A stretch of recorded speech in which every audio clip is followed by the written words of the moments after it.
সমস্ত প্রশংসা আল্লাহর।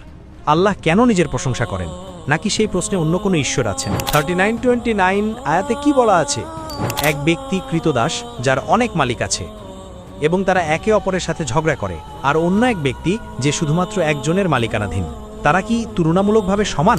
আপনি কি এমন অনেক ঈশ্বরে বিশ্বাস করবেন যারা নিজেদের মধ্যে ঝগড়া করছে, নাকি আপনি এমন একটি ধর্মে বিশ্বাস করতে পছন্দ করবেন যেখানে মাত্র একজন সর্বশক্তিমান ঈশ্বর আছেন? আপনি কি আরবিতে বলতে প্রস্তুত যে আপনি বিশ্বাস করেন ঈশ্বর একজন এবং মোহাম্মদ তার রাসূল? আসসালামু আলাইকুম, আমার নাম জুলিয়াস মোর। আমি পেশা একজন অ্যাকাউন্টেন্ট এবং আমার একটি প্রশ্ন আছে। এটি কুরআন 39:29 আয়াত সম্পর্কে। ভাই, আপনি কি মাইক্রোফোনের কাছে দাঁড়াতে পারেন এবং আপনার নাম ও প্রশ্নটিকে আবার বলবেন? আমি শুনতে পাইনি। ঠিক আছে, আমার নাম জুলিয়াস মোর। জুলিয়াস। ইয়েস। আমি পেশা একজন অ্যাকাউন্টেন্ট এবং আমার একটি প্রশ্ন আছে কুরআন 39:29 সম্পর্কে, যা পুরোটাই আল্লাহ সম্পর্কে। সকল প্রশংসা আল্লাহর। এর মানে কি? ভাই, এটা কি কোরআনের? আপনি কোন রেফারেন্স দিচ্ছেন? মাফ করবেন, কোরআন। আপনি কোন রেফারেন্স দিচ্ছেন? 39:29 সূরা জুমার আয়াত 29। 39:29। হ্যাঁ, ঠিক আছে। আপনি কি বলতে চাইছেন? সেখানে কি বলা আছে? তিনি শেষ মন্তব্যে নিজের প্রশংসা করেছেন। কমেন্ট। 39:29 আয়াতে কি বলা আছে? এতে বলা হয়েছে আল্লাহ একটি দৃষ্টান্ত দিচ্ছেন এক ব্যক্তি কৃতদাস যার অনেক মালিক আছে এবং তারা একে অপরের সাথে ঝগড়া করে, আর অন্য এক ব্যক্তি যে শুধুমাত্র একজনের মালিকানাধীন। তারা কি তুলনামূলকভাবে সমান? সমস্ত প্রশংসা আল্লাহর। আল্লাহ কেন নিজের প্রশংসা করেন, নাকি সেই প্রশ্নে অন্য কোনো ঈশ্বর আছেন?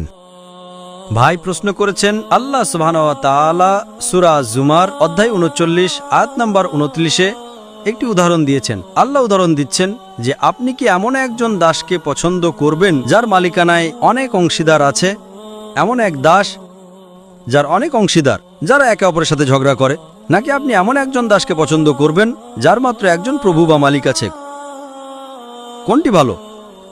এটা তাদের উদাহরণ যারা শিরক করে এবং যারা তাওহীদে একত্ববাদে বিশ্বাস করে। আল্লাহ তুলনা করছেন যে আপনি কি বিশ্বাস করেন একজন ব্যক্তির অনেক ঈশ্বর থাকতে পারে, নাকি আপনি শুধুমাত্র এক ঈশ্বরে বিশ্বাস করা পছন্দ করবেন? আপনি কি এমন অনেক ঈশ্বরে বিশ্বাস করবেন যারা নিজেদের মধ্যে ঝগড়া করছে? আপনি জানেন কিছু ধর্মে বৃষ্টির দেবতা, সূর্যের দেবতা, মেঘের দেবতা আছে, আর এক দেবতা অন্য দেবতার সাথে যুদ্ধ করছে, এক দেবতা অন্যকে পরাজিত করছে। এই ধরনের দেবতায় কি বিশ্বাস করবেন আপনি, নাকি আপনি এমন একটি ধর্মে বিশ্বাস করতে পছন্দ করবেন যেখানে মাত্র একজন সর্বশক্তিমান ঈশ্বর আছেন? আপনি কোনটি বিশ্বাস করবেন? একজন। আল্লাহ বলছেন সমস্ত প্রশংসা আল্লাহর। এর মানে হলো প্রশংসা একমাত্র আল্লাহর, যিনি এক অদ্বিতীয়। আল্লাহ কেন নিজের প্রশংসা করছেন? তার কারণ হলো আল্লাহ সুবহানাহু ওয়া তাআলা মানুষের স্বভাব জানেন। আমরা যখন